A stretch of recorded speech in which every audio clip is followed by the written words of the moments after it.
मधुबन के बाबा, मधुबन के बाबा मुरली वाले, आपका क्या कहना, आपका क्या कहना। ओम शांति। 10 मार्च 2023 के महावाक्य। बाबा कहते, मीठे लाडले बच्चे, तुम्हारी है रूहानी याद की यात्रा। तुम्हें शरीर को कोई तकलीफ नहीं देनी है। चलते फिरते, उठते बैठते बुद्धि से बाप को याद करो। तुम्हारी है रूहानी याद की यात्रा। तुम्हें शरीर को कोई तकलीफ नहीं देनी है। चलते फिरते, उठते बैठते बुद्धि से बाप को याद करो।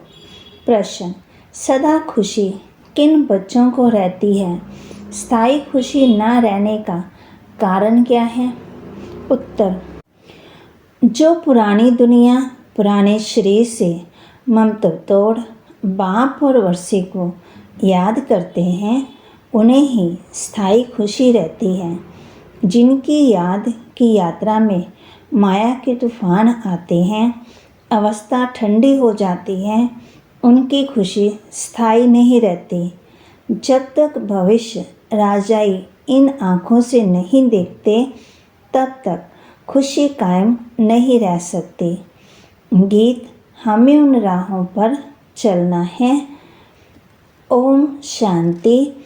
ये बाप कहते हैं बच्चों प्रति, ये तो समझने की बात है। इतने बच्चे सिवाय प्रजापिता ब्रह्मा के और किसके होते नहीं।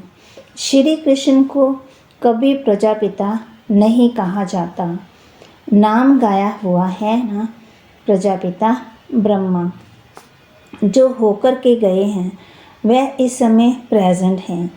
तो प्रजापिता ब्रह्मा की संतान ब्रह्मा कुमार कुमारियाँ ढेर हैं।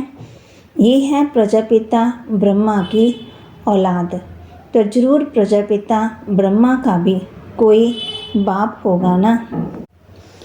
बच्चे जानते हैं हमारा दादा परमपिता परमात्मा शिव हैं। वे अब नई दुनिया रच रहे हैं, अर्थात पुरानी दुनिया को नई दुनिया बना रहे हैं। इस पुरानी दुनिया में ये तन भी पुराने हैं। नई दुनिया में सतो प्रधान नए तन होते हैं।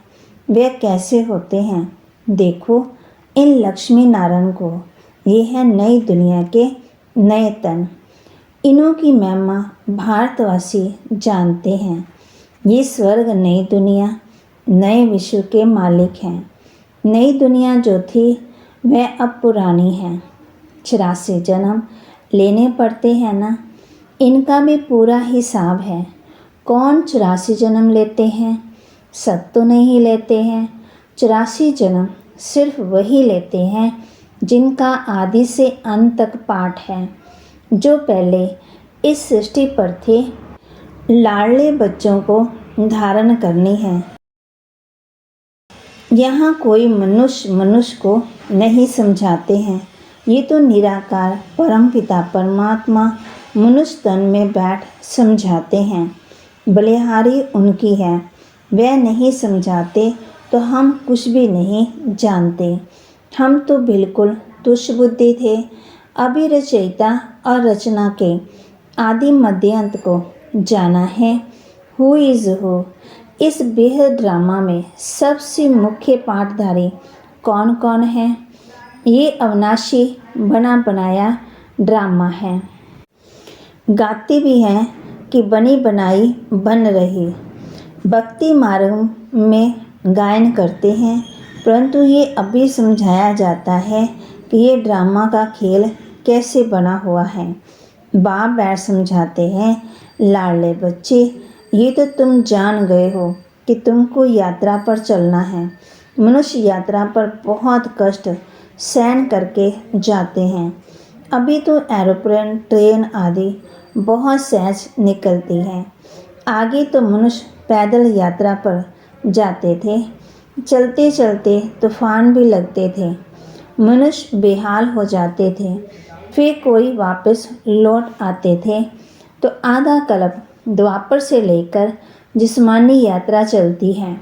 भक्ति मार्ग में मनुष्य यात्रा पर क्यों जाते हैं? भगवान को ढूंढने। भगवान कहीं बैठा तो नहीं है। भगवान के जड़ चित्र पूजे जाते हैं। जो होकर जाते हैं उनके जड़ चित्र बनाते हैं। चेतन में तो भगवान मिल न सके। शिवलिंग आदि ये सब जड़ चित्र हैं। जड़ चित्रों को देखने के लिए यात्रा करते हैं। ये एक भक्ति मार्ग की रस्म है। जानते हैं, परंतु कोई की भी बायोग्राफी को नहीं जानते कि ये कौन है, कब आए थे। शिव जयंती मनाई जाती है, परंतु उनको भी जानते नहीं हैं। आजकल तो इस उत्सव को भी उड़ा दिया है, क्योंकि इनका नाम रूप आदि प्राय लोप होना ही है। अभी तुम जानते हो, ऊंचे से ऊंच ज्ञान का सागर, सुख का सागर, सागर से अभी हमको ज्ञान मिल रहा है। वही बेहद का बाप अभी प्रैक्टिकल में है। अमरनाथ भी शिव बाबा है ना, दिखाते हैं बर्फ का लिंग बन जाता है। मनुष्यों को ठगने के लिए कितने गोपोड़े लगाए। तो उस जिस्मानी यात्रा पर तकलीफ बहुत होती है। ये है रूहानी यात्रा। इसमें शरीर की कोई तकलीफ नहीं होती है। तुम बच्चे समझते हो हम बेहद के बाप के बच्चे हैं। भक्ति मार्ग में जन्म जन्मांतर याद करते आए। तुम बच्चे समझते हो हम बेहद के बाप के बच्चे हैं। जब भक्ति मार्ग में जन्म जन्मांतर याद करते आए। अब स्मृति आई है। बाप कहते हैं तुम 23 जन्म ढूंढते ढूंढते उतरते गए। पहले एकदम कड़ी नोदा भक्ति करते थे, फिर भी दुनिया को तमो प्रधान तो जरूर होना है। झाड़ वृद्धि को पाता है जरूर। एक भी मनुष्य वापस मेरे पास आ ही नहीं सकते। नाटक में सबको अपना पार्ट बजाना है। सतो रजो तमो में आना है। नंबर 1 का ही मिसाल लो। नंबर 1 लक्ष्मी नारायण सतो प्रधान थे, अब तमो प्रधान हैं, जिसमें ही फिर शिव बाबा ने प्रवेश किया, क्योंकि इनको ही फिर नंबर 1 बनना है।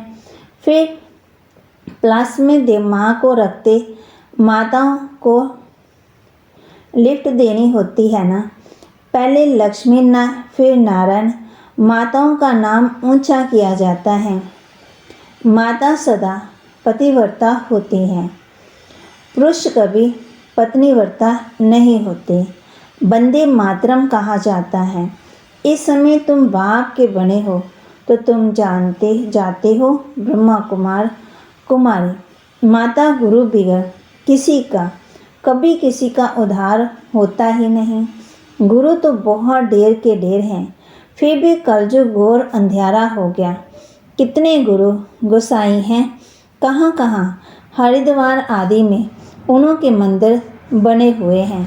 नहीं तो वास्तव में मंदिर उनको कहा जाता है जिसमें देवताएं होते हैं। सन्यासी लोगों का कभी मंदिर नहीं होता है। मंदिरों में तो देवता ही रहते हैं, क्योंकि उन्हों की आत्मा और शरीर दोनों पवित्र हैं। इन महात्माओं की बल आत्मा पवित्र है, परंतु शरीर पवित्र मिल नहीं सकता, क्योंकि तत्व भी तमो प्रधान है। अभी तुम देवता बन रहे हो। बनाने वाला परमपिता परमात्मा। ये है सतो प्रधान संन्यास, वह है रजो प्रधान संन्यास। ये बाप के सिवाय कोई सिखला ना सके। तो बाबा ने समझाया है कि वह है जिस्मानी यात्रा, ये है रूहानी यात्रा। इसमें कर्म इंद्रियों का कोई काम नहीं, कुछ भी तकलीफ की बात नहीं, बहुत सहज है। वह जिस्मानी यात्रा करके अनेक प्रकार की है। ये रूहानी यात्रा एक ही है। ये है राजाई के लिए यात्रा। ये लक्ष्मी नारायण का चित्र सामने खड़ा है। दुनिया थोड़ी जानती है कि इन्होंने ये राजयोग की यात्रा कर ये पदवी पाया है। तुम बच्चे जानते हो इन्होंने ये प्रारब्ध कैसे पाई। कोई ऊपर से नई आत्मा तो नहीं आई जिनको भगवान ने राजाई दे दी। नहीं, इन्हों को पुराने से नया बनाया हुआ है। तो बाप बैठ समझाते इन्हों रूहानी यात्रा की राजयोग बल की यात्रा से ये बने। बाप राजयोग और ज्ञान सिखलाने आते हैं। तो अब तुम्हारी रूहानी यात्रा चल रही है। तुम बैठे हुए अथवा चलते फिरते उठते बैठते यात्रा पर हो। तुम सिर्फ बुद्धि से बाप को याद करते हो। याद से ही डोरी पहनते हैं और तुम्हारे भी कर्म विनाश होते हैं। जितना जल्दी भी कर्म विनाश होंगे उतना जल्दी बाप के गले का हार बनेंगे। तुम अब वे 4 धाम आदि नहीं करते हो। वे सब भक्ति मार्ग के जिस्मानी तीर्थ पर जाए, वहाँ से फिर लौट आकर के घर में विकर्मी बनते। जितना समय यात्रा पर रहते उतना समय निर्विकारी रहते। आजकल तो हरिद्वार में जाकर देखो, पंडे लोग बड़े गंदे रहते हैं। लोग यात्रा पर जाते हैं तो पवित्र रहते हैं और वहाँ के रहवासी पंडे लोग अपवित्र रहते हैं। तुम्हारी यात्रा कितनी सोच है, कुछ भी धक्का आदि नहीं खाना है। बाबा कहते लाडले बच्चे उठते बैठते चलते फिरते सिर्फ मुझे याद करो। ये आत्मा से बात कर रहे हैं। आत्मा इन कर्म इंद्रियों द्वारा सुनती है। आत्मा मुख से बोलती है, आँखों से देखती है। आत्माएं इन आँखों से दिखाई नहीं पड़ती, ना परमात्मा दिखाई पड़ता है। दोनों को दिव्य दृष्टि बिगर देखा नहीं जा सकता। समझा जाता है तब कहते हैं हमारे में आत्मा है, हमारी आत्मा दुखी है, हमारी आत्मा एक शरीर छोड़ दूसरा जाकर लेती है। आत्मा बोलती है ना, परमात्मा भी आत्मा से बात करते हैं। हे लाडले बच्चे, आत्माएं अब तुमको मेरे पास आना है। मैं तुमको रूहानी यात्रा सिखलाता हूँ। तुम पवित्र बनने सिवाय मेरे पास आ ही नहीं सकते। आत्मा पवित्र है। पहले आत्मा सतो प्रधान है, फिर सतो रजो तमो गुणी होती है। शरीर भी सतो रजो तमो होता है। सतो प्रधान को गोरा, तमो प्रधान को सांवरा कहा जाता है। कितनी समझ की बात है। तुम जानते हो आत्मा और परमात्मा अलग रहे बहुकाल, अब आकर के मिले हैं। मनुष्य के साथ मिलेंगे ना। आत्मा के साथ मिलेगी, परमात्मा भी वहाँ मिलेंगे। आत्मा और परमात्मा दोनों का साक्षात्कार दिव्य दृष्टि से होता है, क्योंकि वह अति सूक्ष्म स्टार है। अब कोई भी साइंस घमंडी नहीं जो कह सके कि आत्मा की प्रवेशता कैसे होती है। इन बातों का उनको बिल्कुल पता ही नहीं है। मोस्ट बिलीव्ड बाप है। भक्ति मार्ग में आधा कल्प भक्त भगवान को याद करते हैं। ऐसे नहीं कि सब भगवान हैं। सब भगवान हो तो भक्त आराधना वंदना साधना क्यों करते, किस लिए करते। सभी मुक्ति जीवन मुक्ति चाहते हैं, क्योंकि यहाँ दुखी हैं, चाहते हैं शांति हो। परंतु बेचारों को ये पता ही नहीं कि शांति धाम किसको कहा जाता है, मुक्ति कहा जाता है। ये भी नहीं जानते। कहने मात्र सिर्फ कह देते हैं कि पार निर्वाण गया, जानते तो कोई भी नहीं है। अब तुम बच्चे यात्रा पर हो। बाप कहते हैं बच्चे संभल कर चलना है। तूफान तो बहुत आएंगे। तुम याद करने की कोशिश करेंगे, माया बुद्धि योग तोड़ देगी। फिर वह अवस्था ठंडी हो जाती है, खुशी का पारा हट जाता है। नहीं तो खुशी का पारा स्थायी रहना चाहिए। इन आँखों से वह राजाई देखते हैं तो खुशी कायम रहती है। यहाँ तुम बुद्धि योग से जानते हो कि राजाई मिलती है। राजाई के लिए हम पढ़ रहे हैं। इन आँखों से नहीं देखते हो, इसलिए माया घड़ी घड़ी बुला देती है। बाबा कहते, गृहस्थवार में रहते हुए कमल फूल समान रहो। पुरानी दुनिया, पुराने शरीर, सबसे ममता तोड़ते जाओ। एक बाप को याद करो। पहले तुमको बाप के पास जाना है, फिर नई दुनिया में आना है। बाप और वर्षे को याद करो। फिर जब हम यहाँ आएंगे तो वह होगी प्रारब्ध, उसको याद नहीं करेंगे। अभी हम पुरुषार्थ करते हैं भविष्य प्रारब्ध पाने के लिए। यहाँ मनुष्य पुरुषार्थ करते हैं यहाँ की आजीविका के लिए, मनन खाने पीने के लिए। हम भविष्य की आजीविका के लिए पुरुषार्थ करते, गृहस्थवार में रहते। फिर ये कोर्स उठाना भी है, नॉलेज को धारण करना है। फिर तुमको पुरुषार्थ नहीं करना होगा।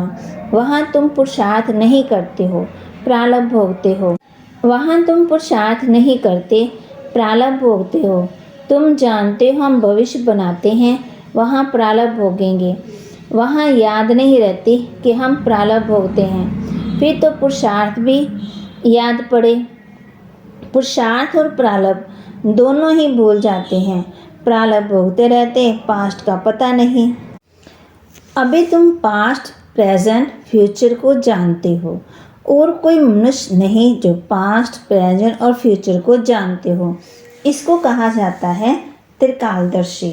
बाबा ने रूहानी यात्रा और जिस्मानी यात्रा का कंट्रास्ट भी अच्छी रीति समझाया है। जिस्मानी यात्रा जन्म जन्मांतर करते आए, ये है रूहानी यात्रा एक जन्म की।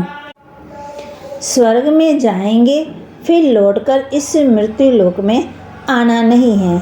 अच्छा, मीठे मीठे सिकिलदे सुदर्शन चक्रधारी बच्चों प्रति माता पिता बाप दादा का याद प्यार और गुड मॉर्निंग। रूहानी बाप की रूहानी बच्चों को नमस्ते। रूहानी बच्चों की रूहानी बाप दादा को दिलवा जान सिकवा प्रेम से नमस्ते। ओम शांति, ओम शांति। धारणा के लिए मुख्य सार, सत्व प्रधान संन्यास से आत्मा शरीर दोनों को पवित्र बनाना है। पुरानी दुनिया और पुराने शरीर से ममत्व तोड़ देना है। त्रिकालदर्शी बन पास्ट, प्रेजेंट, फ्यूचर को बुद्धि में रख पुरुषार्थ करना है। नॉलेज जो धारण कर स्थायी खुशी में रहना है। वरदान दे रहे बाबा बच्चों को, पुराने हिसाब किताब को समाप्त कर संपूर्णता का समारोह मनाने वाले बंधन मुक्त भव। पुराने हिसाब किताब को समाप्त कर संपूर्णता का समारोह बनाने वाले बंधन मुक्त भव। इस पराये देश और जब सभी बंधन मुक्त आत्मा बन जाते हैं, तब बाप आगर के स्वरूप और स्वदेश की स्मृति दिलाकर बंधन मुक्त बनाए स्वदेश में ले जाते हैं और स्वराज्याधिकारी बनाते हैं। तो अपने स्वदेश में चलने के लिए सब हिसाब किताब के समाप्ति का समाप्ति समारोह मनाओ। जब अभी ये समारोह मनाएंगे तब अंत में संपूर्णता समारोह मना सकेंगे। बहुत काल के बंधन मुक्त ही बहुत काल की जीवन मुक्त पद को प्राप्त करते हैं। स्लोगन, अपने उमंग उत्साह के सहयोग और मीठे बोल से कमज़ोर को शक्तिशाली बना देना ही शुभ चिंतक है। अपने उमंग उत्साह के सहयोग और मीठे बोल से कमज़ोर को शक्तिशाली बना देना ही शुभ चिंतक है। ओम शांति। और अब यह एक बहुत अच्छी वीडियो भी ज़रूर देखें।